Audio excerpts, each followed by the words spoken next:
Um, but um, but there's just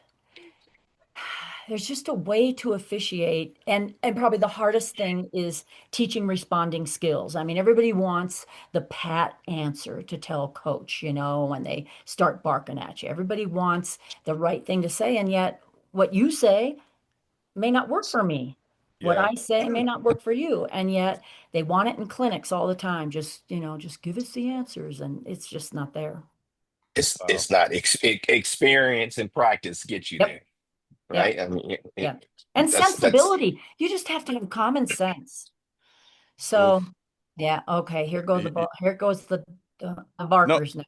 you're hitting on key points because that's key in all sports because like in football, the coach is always on the sideline. There's someone yelling at you. And like you said, there's a players, but you gotta, like you said, be facilitators, not enforcers. And you gotta know when, like you said, when the coach is yelling at you or he's trying to get his players up. And what you're talking about hits on a key point because people see us getting screamed at and like, oh man, that coach gave you one. It's like you said, I knew what he was crying about, Right, so and right. then now you got, like you said, know when to move on and be flexible. So Mhm. how did you develop that skill, or is that something you I, always? that's a great question because I I think it's in your DNA. I just do.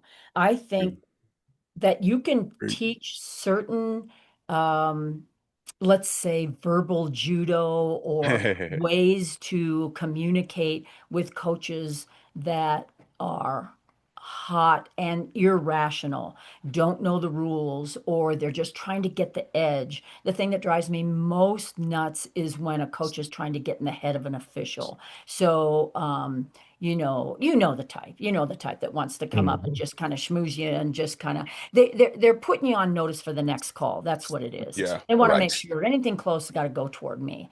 And so and we get that, but you have to recognize it and you just have to have a certain demeanor about yourself and not be the funny one. I mean, the coach gets to be funny. You can have a little retort, but you got to be real cautious not to start anything. You're there again, you're Switzerland. You're there just to be impartial and to adjudicate what you need to do while you're officiating the match and not step That's out of not what bounds. it is that Yeah, whatever you say will be on your there you sent go. right up to your boss There you go. the That's next right. day. That's right. Yeah, for But real. but I like what you said too. You were at a camp, and the camps are to ooh, teach officials, Mhm. to grow officials, to grow the game, right? And I, Right. and I think that's where sometimes we miss now especially at the lower levels, high school Mhm. and stuff, where you have these coaches and parents making these big high demands on people that's just getting started in officiating. It's like they're beating them up so bad to Right. where they don't even want to continue on to get those years of experience so you can get that quality of officiating that you're looking for because you ran the person away in their first 2, 3 That's years. that's right. Well, and you know that from the stats, the data shows from NASO did a extensive study that the first 3 years is when we lose them, and it's either coach or it's spectator behavior, and we can't get them back.